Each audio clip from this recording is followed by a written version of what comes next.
Reality Class. ताड़म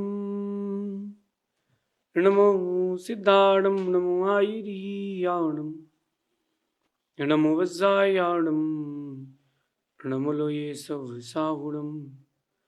पंच परमेष्ठी भगवंतों की, गणाचार्य भगवान विराग सागर जी मामन राज की, पट्टाचार्य भगवान गुरुवर विशुद्ध सागर जी महाराज की,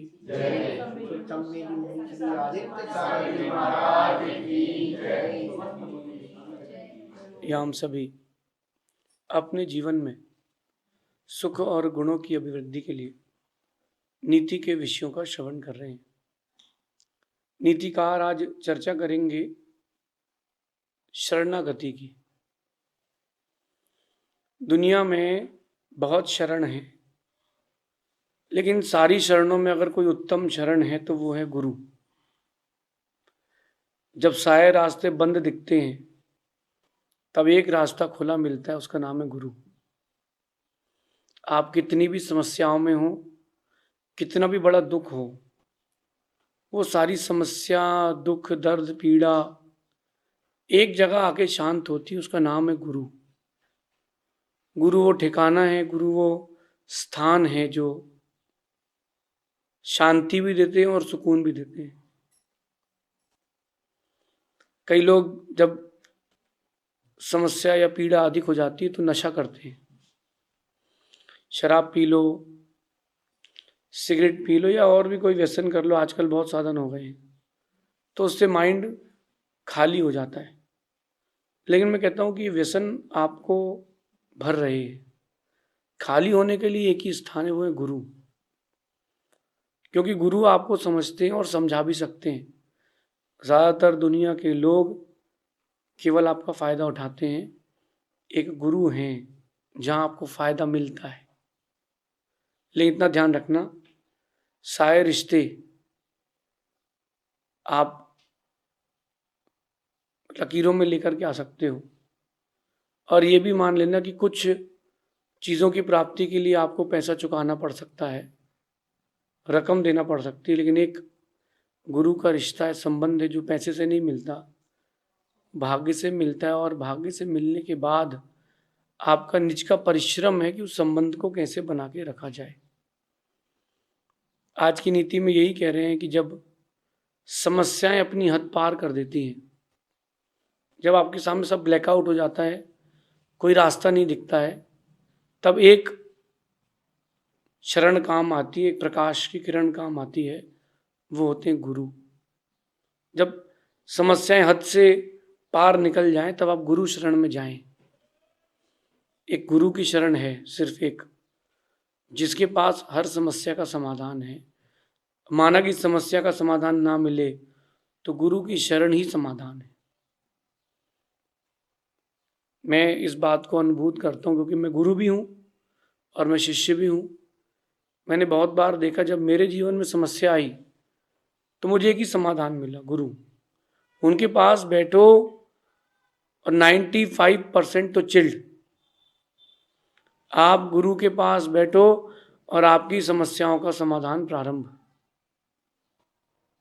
और मैं गुरु की दृष्टि से बोलूं तो कोई मेरे पास आता है तो पहले तो वो समस्या भूल जाता है कि कोई समस्या है भी, फिर उसको धीरे से याद आती है कि अरे अपन इस प्रॉब्लम को लेकर के आए थे।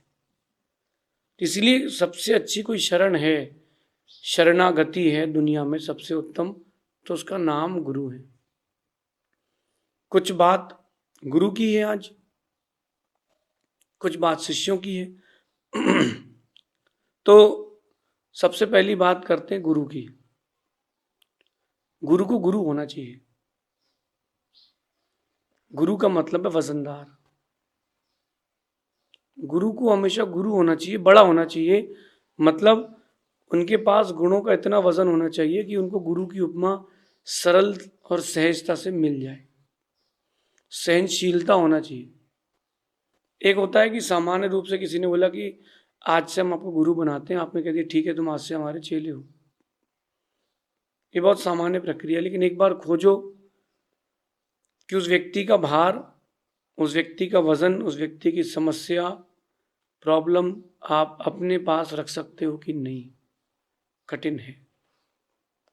ये वो इंडियन बैंक सिस्टम नहीं है कि आपके लॉकर से कोई चोरी जाए तो हमारी कोई गारंटी नहीं, कल के दिन बैंक ही बंद हो गया, हमारी कोई गारंटी नहीं। गुरु चिड़चिड़ा नहीं सकते, गुरु झुंझला नहीं सकते, गुरु के पास सहनशीलता होना चाहिए। जिसके पास सहनशीलता होगी, बड़ा दिल होगा, बड़ा स्थान होगा, वही तो गुरु बन पाएगा। दूसरी बात, गुरु को इस बात का ध्यान रखना चाहिए कि किसी भी परिस्थिति में जिसने शिष्य बनाया है, आपने जिसको गुरु बनाया है, किसी ने आपको गुरु बनाया है, किसी भी परिस्थिति में आपको इस संबंध को निभाना पड़ेगा, आप तोड़ नहीं सकते हो। ये वो फालतू का काम नहीं है कि एक बार बोल दिया तलाक तो तुम अलग हम अलग, नहीं हो सकता। फिर तुमने बनाया क्यों था? गुरु शिष्य का एक रिश्ता होता है निभाने का, वो आपको निभाना ही पड़ेगा। नहीं निभाओगे तो आपके निमित्त से गुरु के नाम पर एक कलंक लगेगा। मैं एक शिष्य होकर के गुरु को ऐसे देखना चाहता हूँ, मैं वो आपको दिखा रहा हूँ कि अगर मैं सच्चा शिष्य हूँ और एक अच्छा गुरु देखना चाहता हूँ, तो मैं ये देखना चाहूँगा कि जो गुरु होते हैं वो बहुत वजनदार होते हैं, वो कभी भी किसी परिस्थिति में डगमगाते नहीं हैं, दुनिया का भार अपने ऊपर लेते हैं। कभी बाहर जाकर के एक धूप में वृक्ष को देखना, वृक्ष अकेला धूप सहता है, अकेला धूप सहता है, पत्ते भी देता है, फल भी देता है, अपने जाने के बाद लकड़ी भी देता है, और जब तक वो रहता है तब तक छांव देता है। गुरु भी ऐसे होते हैं, सब कुछ सहकर कि उनको सबको शीतलता देना है, पूरी धूप स्वयं सहन करके शीतलता देना, ये काम गुरु का है। इसलिए तो गुरु है, शब्द गुरु है। लेकिन अगर गुरु का भार लेने की योग्यता नहीं हो तो फिर गुरु को शिष्य नहीं बनाना चाहिए, क्योंकि आपने जिसको शिष्य बनाया वो आपके आश्रय में रहेगा। मेरे पास हर दिन कोई ना कोई गुरु बनाने मुझे आता है। अब मैं बोल तो देता हूँ कि हाँ भाई आशीर्वाद है, लेकिन बाद में मन में एक बात आती है कि वजन बढ़ाना पड़ेगा। और एक वृक्ष, पुरानी बात करते, कल्प वृक्ष जब थे तो एक कल्प वृक्ष था, उनसे 100 लोग मांगने आते थे, वो कल्प वृक्ष 100 लोगों को वो 100 चीज़ें दे देते थे। फिर धीरे धीरे वो 100 के 1000 हुए, 1000 के 10,000 हुए, तो कल्प वृक्ष भी चीज़ें कम देने लगा, इसलिए कल्प वृक्ष अब बचे नहीं है। लेकिन गुरु एक कल्प वृक्ष हैं, उनसे 1,00,000 लोग भी अगर फल मांगने आते तो उनको देना पड़ेगा, इसलिए उनका नाम गुरु है। और यही गुरुता पहले दिन से अंतिम दिन तक गुरु को बना के चलना पड़ेगी। कठिन है, बहुत कठिन काम है, इसलिए गुरु बनना भी बहुत कठिन है। आप को लगे अगर किसी को कि बहुत सरल काम है तो आप गुरु बनकर एक बार उनकी जगह बैठ करके देख लो, सरल नहीं, बहुत कठिन है। उनकी समस्या वही जानते हैं, क्योंकि शिष्य को तो केवल समाधान चाहिए। शिष्य तो बोल के फ्री हो जाएगा कि ये मेरी प्रॉब्लम है, आप देखो, आपका काम जाने। और गुरु को उसका उपाय ढूंढना, उसको संभालना, हर समय सजग रहना, ये गुरु का काम है। गुरु इस ऊंची इमारत पर बैठा एक वो व्यक्तित्व है कि अगर वहां से पैर फिसलेगा तो नीचे बताने के लिए कुछ नहीं बचेगा, और जब तक ऊपर बैठा है उसको सब कुछ दिख रहा है। इसलिए ये गुरु का रोल प्ले है। अब शिष्य की बात करें, जो गुरु की शरणागति में जा रहा है वो अपने जीवन को समर्पित कर चुका है, अब उसके पास कुछ भी नहीं बचा, उसका जो कुछ था तो गुरु को समर्पित कर दिया। अर्पित करना और समर्पित करने में अंतर है, अर्पण करना और समर्पण करने में अंतर है। अर्पण करना है ना, कुछ आपने अपना चीज गुरु के चरणों में अर्पित कर दी है। समर्पित और समर्पण का अर्थ होता है कि आपने कुछ भी नहीं बचाया है, आपने अपना अस्तित्व भी दे दिया है। जब आप गुरु की शरणागति में जाएं, और ऐसे गुरु की शरणागति में जाएं तो जो कल्प वृक्ष के समान है, तो समर्पण के साथ जाएं, फिर आपका कुछ भी नहीं बचेगा।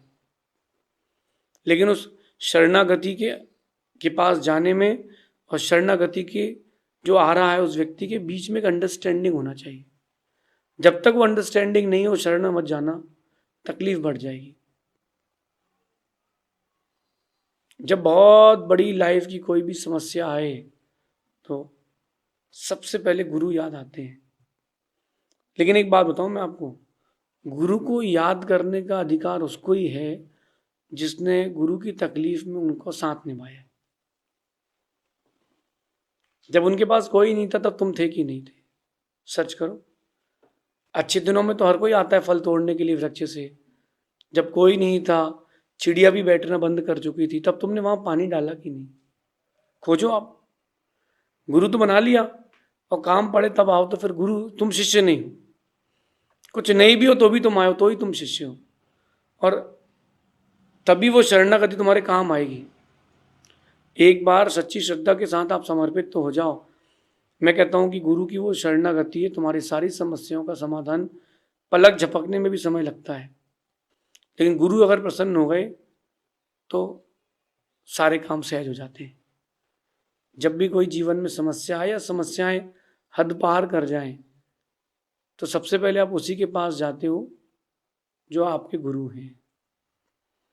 और गुरु को इस बात को समझना भी चाहिए कि जो तुम्हारे पास आया है, तुम्हारा नहीं होता तो क्यों आता। कई बार मेरे मन में भी बातें आती हैं कि जब काम होता था व्यक्ति मेरे पास आता है, तो मैं समझता हूँ कि वो सही कर रहा है, क्योंकि जब अंधेरा होता है तभी दीपक की कीमत होती है। और गुरु दीपक की तरह, उनको उस चीज़ को स्वीकारना चाहिए कि चलो मुझे एक दीपक तो माना किसी ने दुनिया में, और अगर गुरु बोले कि अब तुम जाओ बाद में आना, अभी तो समय नहीं है, तुम कौन, तुम्हें मैं जानते ही नहीं हूँ, तो अभी वो गुरु नहीं है। वजन बढ़ाना पड़ेगा, गुरुता का वजन बढ़ाना पड़ेगा। गुरु को एक शब्द में बोलूं कि गुरु कैसा होना चाहिए, तो गुरु को सिर्फ बड़ा होना चाहिए। कहाँ कहाँ बड़ा होना चाहिए? गुरु को दिल से, स्थान से, हर परिस्थिति में बड़ा होना चाहिए। दर्द सहने में भी, चुप रहने में भी, मौका पड़े तो कहने पे भी। गुरु को सिर्फ बड़ा होना चाहिए, बड़ा। और वो गुरु का बड़प्पन ही शरणागति है। जब भी समस्याएं हद पार कर जाएं तो कहीं ना जाए, सिर्फ गुरु शरण में जाएं। क्योंकि मैंने इस चीज को आजमाया है कि हारे का सहारा गुरुदेव हमारा। जब कोई हार जाए, हताश हो जाए, तब तो वो जाता है ना। पहले तो स्वयं लड़ता है, फाइट करता है, कब अपन जीतेंगे जीतेंगे जीतेंगे। जब वो हारने लगता है, तो छोटे से बच्चे को देखना आप ग्राउंड पे, जब वो हारने लगता है तो गुरु की ओर देखता है कि गुरु जी बचा लो, गुरु जी आप बचा सकते हो, अब मुझे क्या करना अब आप बता दो। और वही गुरु एक मेंटर बनते हैं और वही एक रास्ता दिखा करके आपको सफल बनाते हैं। इसलिए लाइफ की कोई भी कंडीशन हो, एक शरणागति बना के रखना, एक स्थान बना के रखना गुरु का, जो आपको प्रति समय सुरक्षित भी करे, संवर्धित भी करे। गुरु ऐसा कल्प वृक्ष है जो छांव देता है, फल देता है, रक्षा करता है, जीवन देता है। अगर गिनने बैठेंगे अपन तो संख्या नहीं है गुरु क्या क्या देते हैं। कभी आप एक बार अपने आप को असहाय पाना, एक बात कहता हूँ आप लोगों से, अपने आप में लाइफ में कंडीशन डालना कि घर के लोग भी तुम्हारे साथ नहीं है, मित्र भी तुम्हारे साथ नहीं है, पैसा भी साथ छोड़ चुका है, अब तुम्हारे पास क्या है? आपके अंदर से एक गूंज आएगी, गुरु है। और फिर गुरु है तो फिर सब है। जो गलती दुर्योधन ने की थी वो आप नहीं करना। दुर्योधन ने जब युद्ध के पहले, महाभारत के पहले कृष्ण के पास जाकर के मांगा, तो कृष्ण कहा कि क्या चाहिए भाई, तुम्हारे पास दो चीजें हैं, या तो मेरी सेना ले लो पूरी या मुझे ले लो। तो दुर्योधन ने कहा कि मुझे तो सेना चाहिए, और अर्जुन ने कहा कि मुझे तो केशव आप चाहिए हो। गुरु जो है वो कृष्ण की तरह हैं, मार्गदर्शक हैं, वो तुमको भटकने नहीं देंगे। हाँ, मिलेगा वही जो तुम्हारी किस्मत में लिखा है, लेकिन जल्दी मिल जाएगा तुम्हें अगर गुरु तुम्हारे साथ है। मैंने अपने जीवन में देखा है कि बहुत कम समय में जब हमने बड़ी उपलब्धियां ली, तो मैंने देखा कि चलता तो मैं उसी गति से हूं, लेकिन कोई पीछे से ढकेलता है। पीछे मुड़ के देखो तो कोई दिखता नहीं है, लेकिन जब गौर से देखा आंख बंद करके, तो गुरु जो थे वो पीछे खड़े थे कि तुम चलो मैं हूं। उस पिता की तरह जो बच्चे को साइकिल सिखाते हैं कि तुम तो सिर्फ पैडल चलाओ और हैंडल देखो, बाकी बैलेंस में बनाया हूं। इसलिए जब भी कोई समस्या हाथ पार कर जाए तो गुरु एक कल्पवृक्ष है, गुरु एक समाधान है, उनकी शरण में जाओ। कुछ मिले ना मिले, शांति और सुकून मिलेगा, और एक शरण मिलेगी, उससे बढ़ के कुछ नहीं होता है। कितनी आए तूफान आ जाए, आपके पास घर है। हाँ, कितनी तूफान आ जाए, घर तो है। ऐसी जीवन में कितनी तूफान आ जाए, इस बात का शुक्र मानना कि हमारे पास शरण है। नहीं है आपके पास गुरु तो बनाओ, और आपने गुरु बनाए हैं तो संबंध को निभाओ। और नीतिकार कहते हैं ब्राह्मण को भोजन मिल जाए तो वो खुश हो जाता है, क्षत्रिय को पैसा मिल जाए तो वो खुश हो जाता है, और गुरु को प्रणाम कर दो तो गुरु खुश हो जाते हैं। तो अगर प्रणाम करने से गुरु खुश हो जाते तो गुरु हैं। और मेरा प्रश्न एक और है आप लोगों से, कभी जब दूध में धोखे से खटास आ जाए तो रोता वही है जिसको पनीर बनाते नहीं आता। तो रो मत आप तो ये सोचो कि अगर कोई चीज, अगर प्रॉब्लम आई है तो जहां से समस्या आई वहीं समाधान भी आएगा, जहां समस्या वहां समाधान भी आएगा। पिता रूठते तो मनाते कि नहीं मनाते हो? तो अगर गुरु रूठ गए तो मनाओ उनको। और गुरु तो एक ही चीज से खुश हो जाते हैं, गुरुदेव प्रणाम, गुरु बोलते खुश, तथास्तु, बताओ क्या चाहिए।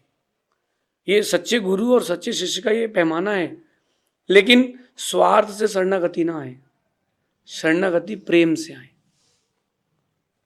अगर आप स्वार्थ से शरणागति आ रहे हो कि काम निकला और आदमी खिसका, तो फिर वो शरणागति नहीं, वो स्वार्थ है, वो प्रेम नहीं है, प्रीति नहीं है।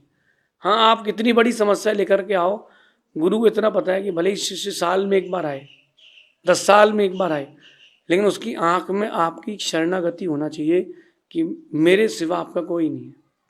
मैं तो जब भी मंदिर जाता हूँ तो एक ही बात कहता हूँ भगवान से, कोई काम रुक गया हो कभी तो मैं तो एक ही बात कहता हूँ कि देखो भगवान, ऐसा है कि हम आपके पास ही आते हैं, आप लोगों को भी कह रहा हूँ कि हम आपके पास ही आते हैं और आप ही नहीं सुनते हो। हम आपके सिवा कहीं और नहीं जाते हैं, फिर भी कोई बात नहीं, हम फिर भी तुम्हारे पास आएंगे। तुम कब तक भगाओगे? हम तो कहीं जाते ही नहीं है, हम तो तुम्हारे पास फिर भी आएंगे। कब तक नहीं मानोगे? हम फिर भी आएंगे, एक दिन तो तुमको मानना पड़ेगा। ये जो लड़ाई है ये प्रेम की है, और सच्ची शरणागति यही है जहाँ सब कुछ आप समर्पित कर दो। गुरु ही हर वक्त का सहारा है, ये मेरे निज का अनुभव है कि गुरु ही हर वक्त का सहारा है। गुरु जिसके पास नहीं वो बेसहारा है।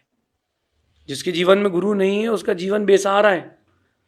1 मिनट के लिए आप अज्यूम करो कि सब कुछ खत्म हो गया लाइफ में, फैमिली नहीं बची, पैसा नहीं बचा, लोग पीछे पड़े हैं, परेशान कर रहे हैं, तुम्हारे पास कोई जगह नहीं है। तुम तो गुरु के पास आ जाओ, जहाँ तुम रहोगे वहीं रह लेंगे, जहाँ आप खाओगे वहीं खा लेंगे।